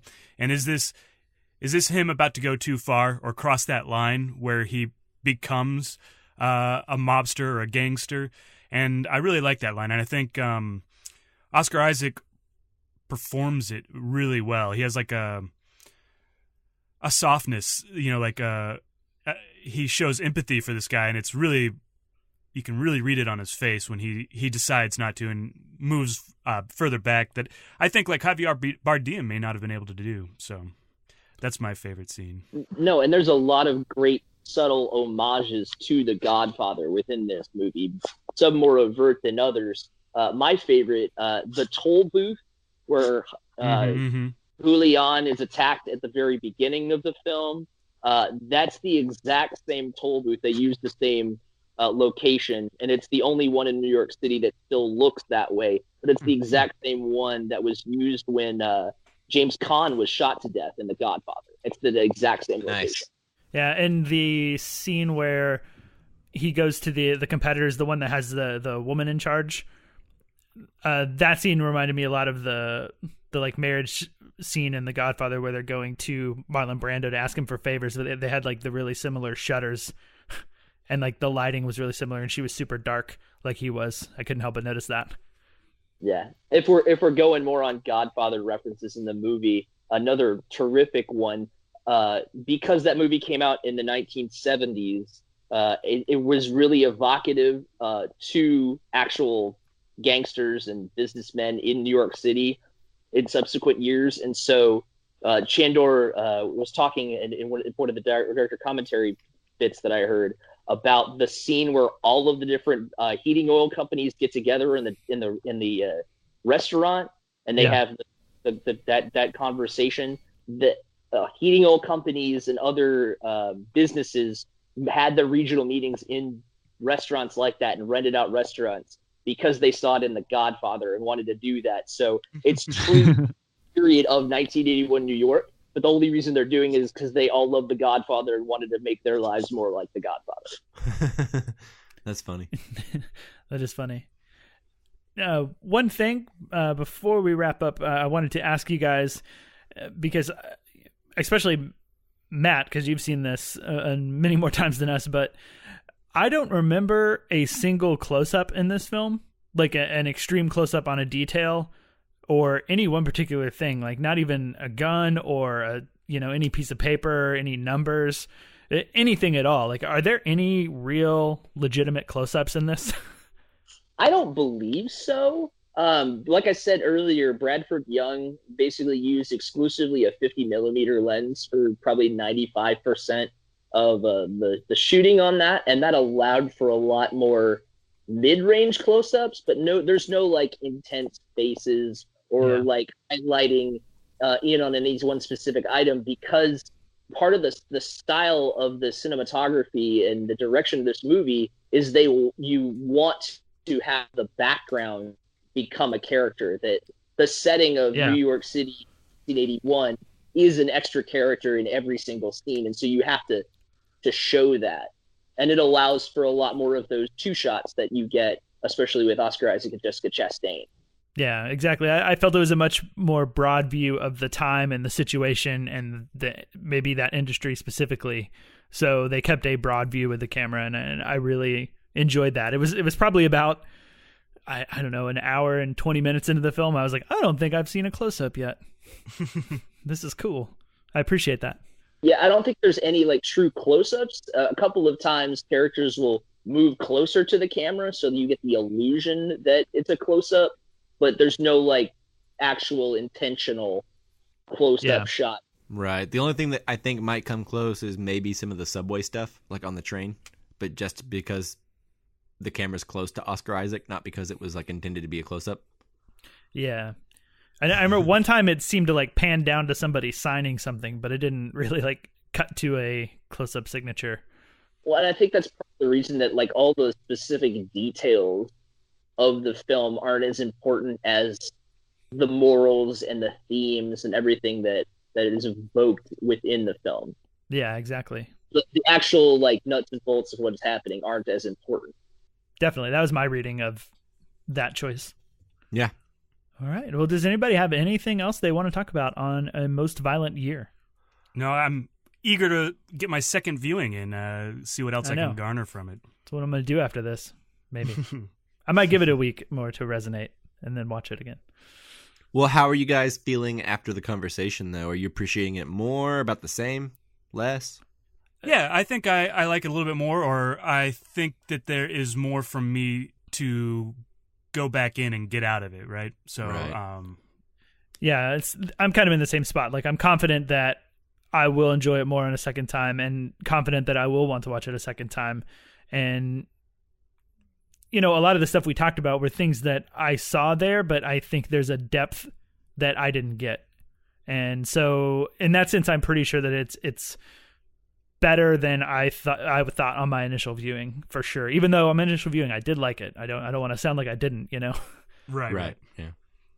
Cool. So Matt, thank you so much for joining us for the conversation. You mentioned Yeah, no problem. You mentioned that you've been a film critic for 5 years. So do you want to tell the people a little bit about that and maybe where they can find your stuff, your reviews? Sure, absolutely. So I am the resident film critic for the Fredericksburg Standard Radio Post. It's the largest weekly newspaper in the state of Texas.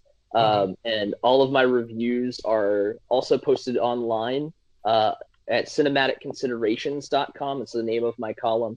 And about 4 or 5 months ago now, I was added to the group of certified official critics for Rotten Tomatoes.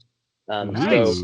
Fancy. reviews on Rotten Tomatoes posted on there, and you can check out my thoughts on specific films as part of that group and that aggregate score. You can also follow me on Twitter at RealMattWard to get my more instant reactions to things going on in film land, mostly about the Oscars, because I have lots of thoughts. So did we. Yeah, we all do. And you also have lots of great predictions. Like, I just want to hats off to you, because I don't think we mentioned, but you got 18, I believe, correct? 18 out of 24 categories correct on the predictions contest, which is really impressive, especially because Chris got 9.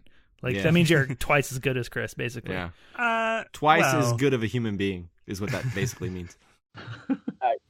I just do a lot of research. I gotta be honest. I teach a class on the Academy Awards, so that kind of helps.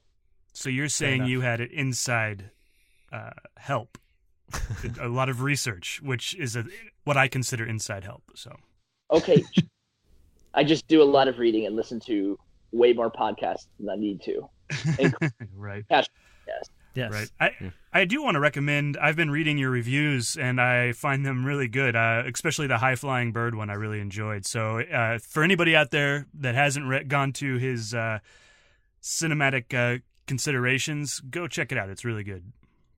Well, I appreciate it. Thank you so much. Cool. All right. Well, thanks for joining us, Matt. We will move on to the next part of the show, and that means we will let you go for now. All right. Sounds good. Have a great night. All right. So that was A Most Violent Year. Thanks again to Matt Ward for joining us on that. And now we move on to our bonus review of The Fall. Are you guys ready for that? Yeah. Also listener requested. Yes. Yeah, Tamara Seiler, thank you for that. Yeah, write-in. Sorry, it took us like a year. Yeah, but we got there. Yeah, we did. We sure did. I'll tell you a story. Close your eyes.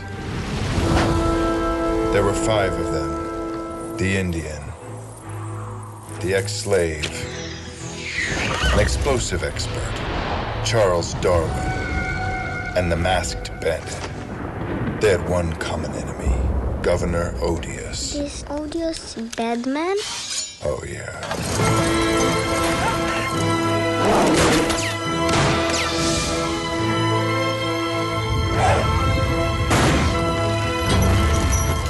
But first, I need a favor. You always stop at the same part when it's very beautiful. Do you want me to finish the story? Be a good bandit. Okay, so for this film, The Fall, since it's from over 10 years ago, we are not going to be doing a non-spoiler section. We're going to move directly into spoilers, so consider this your spoiler alert. The Fall, directed by Tarsum Singh, starring Lee Pace, Katinka Antaru, and Justine Waddell. The IMDb synopsis says, in a hospital on the outskirts of 1920s Los Angeles, an injured stuntman begins to tell a fellow patient, a little girl with a broken arm, a fantastic story of 5 mythical heroes. Thanks to the fractured state of mind and her vivid imagination, the line between fiction and reality blurs as the tale advances. It's a whole extra sentence we don't need. Yeah, for real. Way too long. Cool. Okay, so who wants to go first talking about The Fall? I will. All right. Okay, so The Fall is a film I first saw in theaters when it came out back in 2008. 2006? Was it that long ago? According to IMDb, it says 2006. Yeah, okay, well, IMDb knows them more than I do. But anyway, I saw it in theaters, and so this was my second time seeing it. Mm-hmm. I don't really know that my second viewing changed much of my opinion of the film. I feel about the same now as I did then. And that is to say, the movie is okay, but it is not really my cup of tea. It's a little too thin on the plot to be great or really good. But that said, it's filmed beautifully. And there are many times throughout the film that I found myself in amazement that they filmed this movie at all on what I assume to be a pretty moderate budget. Right.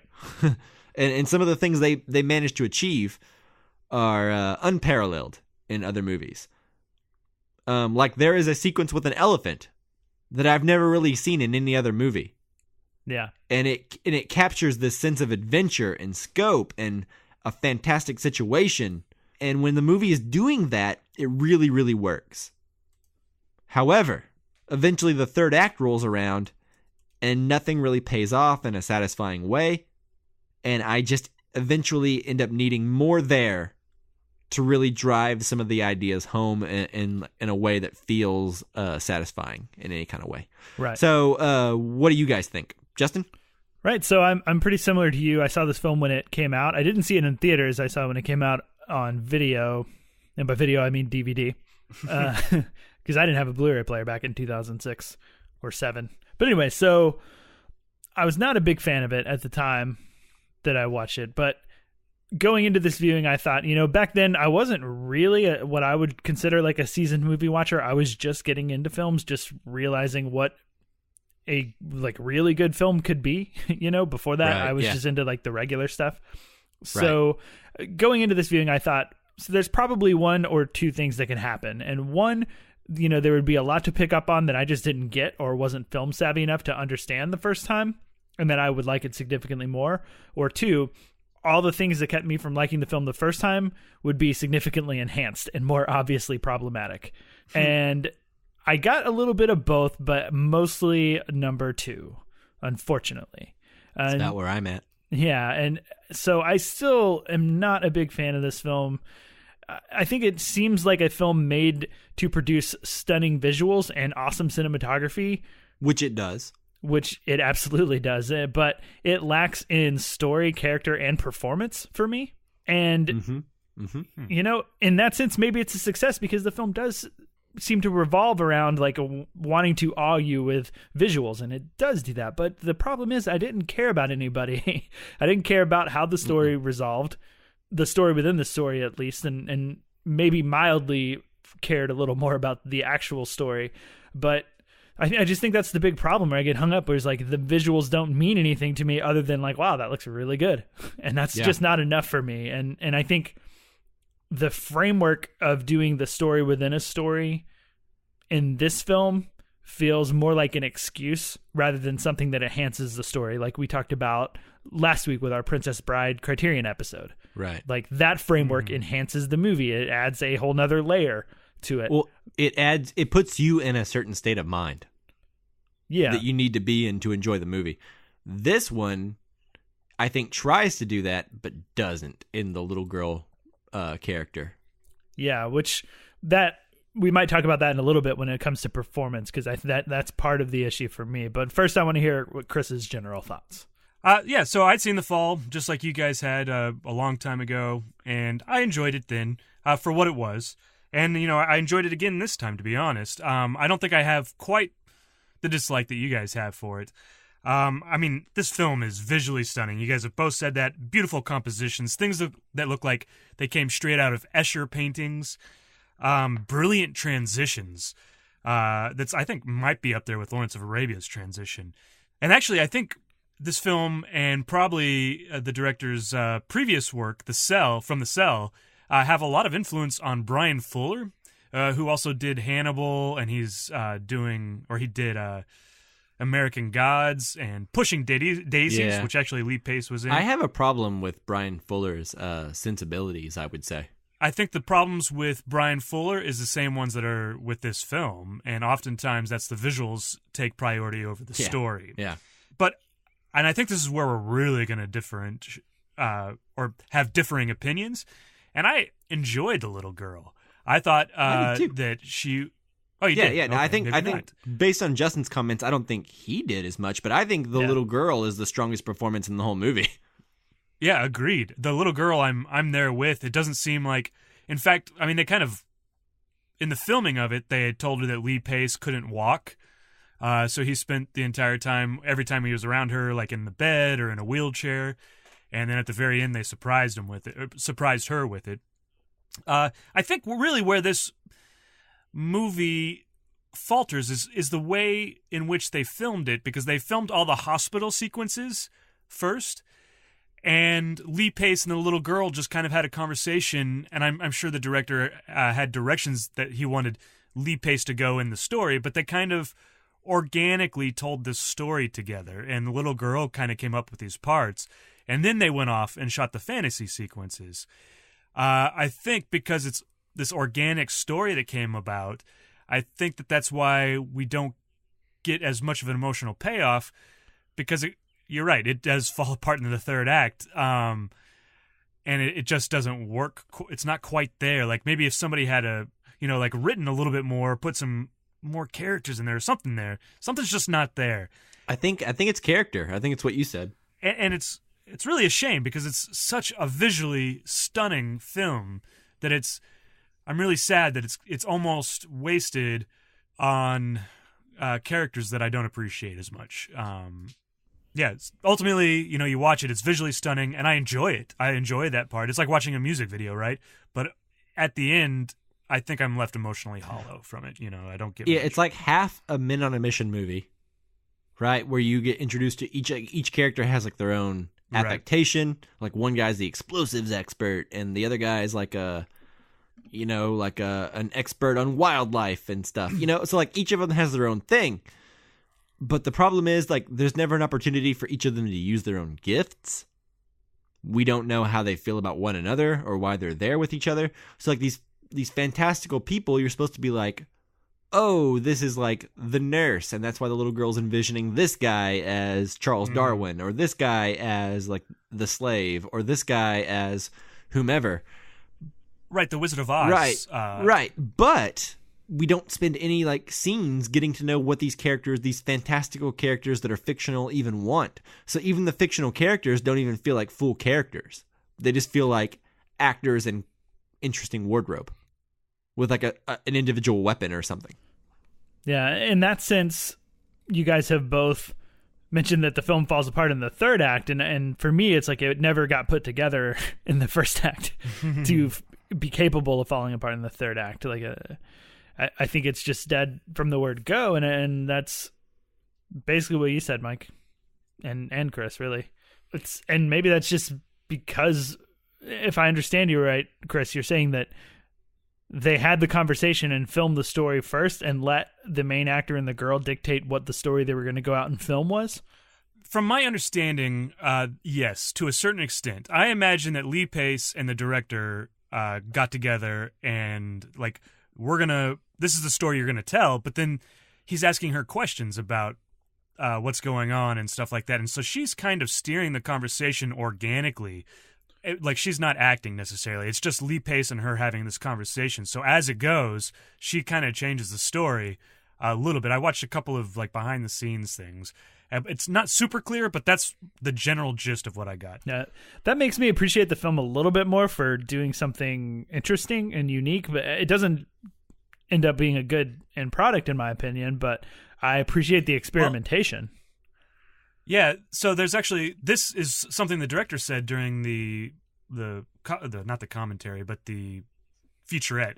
And he was like, look, if we don't nail the hospital stuff, it doesn't matter what the rest of it is. It's just a cool music video. And I think his fear was brought to light, to a certain extent, because they didn't quite get the hospital stuff right.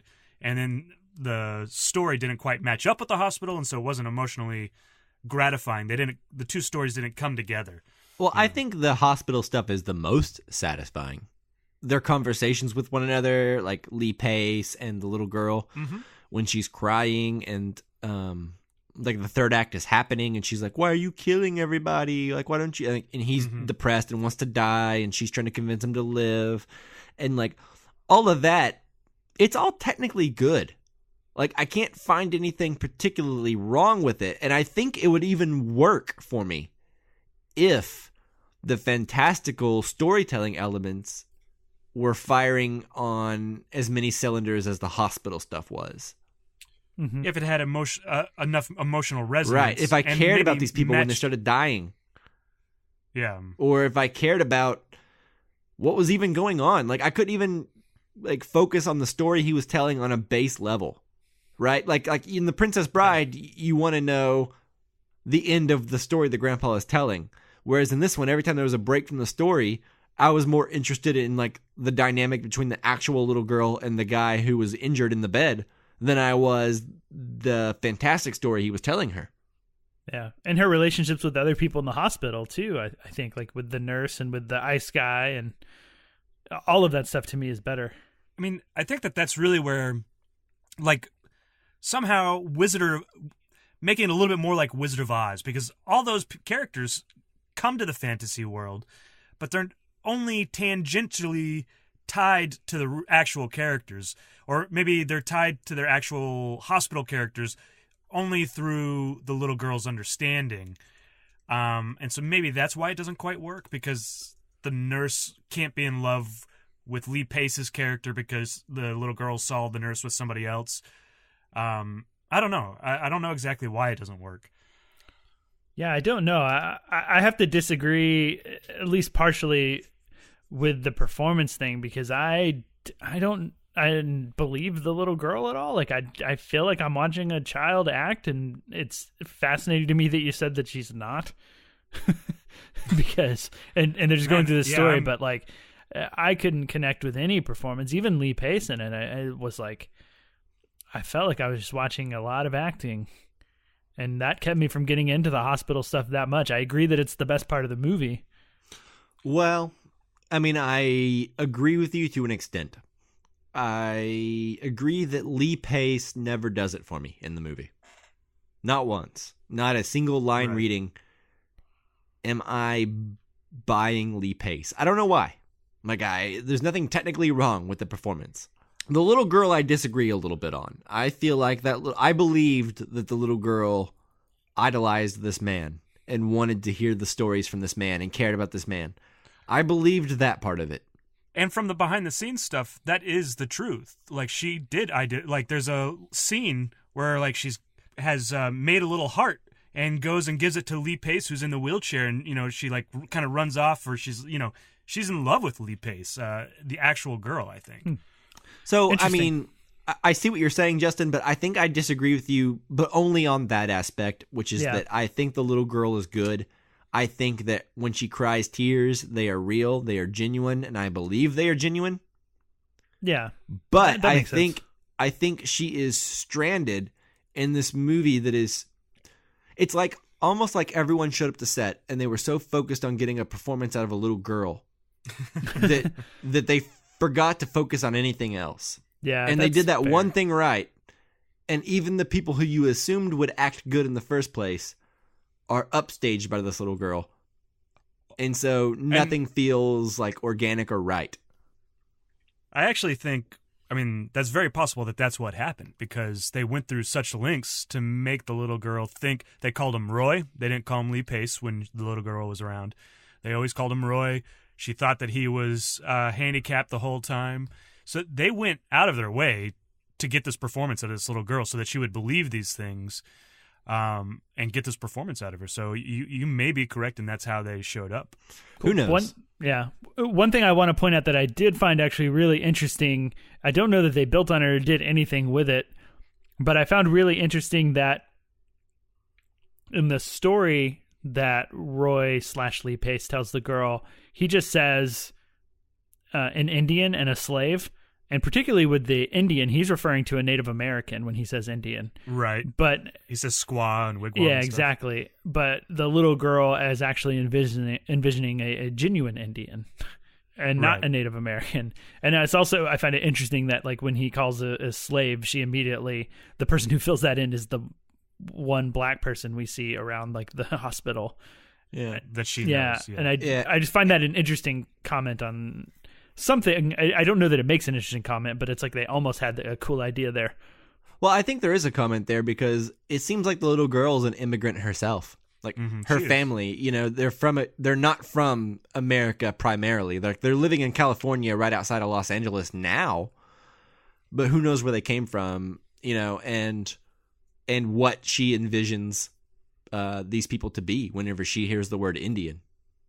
Yeah, maybe it's a comment on living in America and not been living in America giving you a wider perspective of things. Yeah, the same word meaning something completely different when you're somewhere else. Yeah, I that is interesting to me. I did like that about it, and something I did not remember from the first time. Me neither, actually. Yeah. But yeah, I think the biggest sin this movie does is introduces all these fantastic characters, and I think maybe, God, I don't think any of them have a line, like more than 2 lines. Maybe Darwin. Charles Darwin, the explosive guy, has some, but they don't mean anything. They're all crappy lines that don't give any clues to their actual character. Yeah, and I think the slave is actually a genuinely not good actor, so they gave him very little lines. I think intentionally, because even in like the ice scene in the hospital, it's not particularly good, which is harsh. Probably, I feel bad saying that. Oh well, what are you gonna do? Yeah. Okay. Does anybody have anything else on The Fall? No, overall, I would say I wouldn't call it a bad movie. I totally understand liking it. I do. I think if I hadn't seen movies like Princess Bride or, I don't know, other movies that use the same story within a story device, I think this might hit home for me a lot more.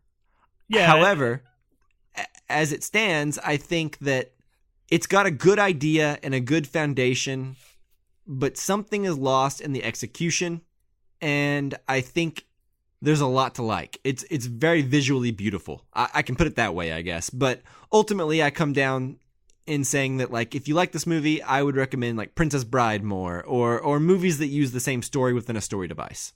Yeah, the visuals in this movie are really, really great and almost worth the price of admission and sitting through the rest of the movie. You know, it's like...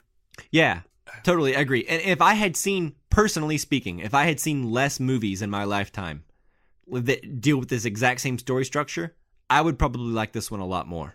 Yeah, I think going beyond story structure, there's obviously Princess Bride that is a similar like framework. There's also movies that deal with child fantasies, things like Pan's Labyrinth or Devil's Backbone, or going back to Spirit of the Beehive. Mm-hmm. And it's difficult to like this film when there's like examples of films that are similar but better or more well executed, I'll say. And it's hard to not think of those films when this film reminds you so much of those, right? Like, it's hard to ignore. If I could shut off those other films, this one might because improve. They're great. Yeah. I mean, just while watching this film, right? Like, right. But the film reminds me, and it kind of, it's hard to not think of them. It's right there on the surface and in your face. It's true. And what I would say, though, is if you find yourself a fan of The Fall and you're listening to this review right now and you're frustrated, don't be frustrated. What I would say instead is watch Spirit of the Beehive, watch Pan's Labyrinth, watch movies that use a similar story structure and compare and contrast. You know what I mean? And then let us know if you think we're wrong. If you think like The Fall is better than Pan's Labyrinth, I want to hear that opinion. I want to know why. And yeah, like genuinely, I would like to hear the argument for it, because I'm interested, like always, in the other side of my own opinion. Yeah, and I'm glad I watched this movie again, because you know what? It's more visually striking than I remembered it being. And I couldn't help but wonder how much like post-correction, like color correction and everything's involved in like green screen and CGI and making this look the way it does. Yeah, it's a real interesting question. It all seems very practical, the way they're shooting. It seems practical, but I refuse to believe that there are locations like this in the world. I imagine there's a lot of alteration going on in the city that has the blue houses. For sure. That's definitely one where they're altering a lot of those houses. Yeah, I agree. But ultimately, I think it's done well, because I guess I notice it in the colors and stuff, but I don't necessarily, it doesn't look off. I don't know what's real and what's not. Yeah, there's never a moment where I'm like, this looks fake, which is what led me to that question in the first place, which is just like, this movie is so impressive visually that I don't know where the seams are, but I know there are seams somewhere. Yeah exactly. Right? Anyway, that's all I've got for The Fall. Do you guys have anything else? No, that does it for me. Yeah, it wraps it up. Okay, Justin, do you want to close us out? Of course. So thank you guys so much for listening. It's a long one, so we really extra appreciate it this week. And then, of course, thank you, Jake Wagner-Russell, for doing our intro and outro music. If you want to hear more of his music, you can do so at soundcloud.com/bopscotch. All right, guys, thank you so much, and stay tuned to this channel. Subscribe, because next week we are reviewing Captain Marvel. So if you're a white male, don't even bother listening. Brie Larson doesn't want you to. I'm half white. Does that mean I can only watch half the movie and come back and talk about it? No, I think only half of you can. Yeah, actually, you guys are both off, aren't you? Yeah, we can't review it, but you can. Just kidding. That's a stupid narrative going on. Yes. We're gonna watch Captain Marvel. We don't agree with that narrative going on. Not at all. And if you're like us and you're gonna go watch the film, regardless of what color or gender you are, with Brie Larson t-shirts on, and you want to send us your questions or thoughts on the film to read on the show, send those to Facebook, Twitter, or Instagram at casualcinecast, or of course our email at casualcinemedia@gmail.com. Thanks so much for listening, guys. We will see you later. So long. Bye.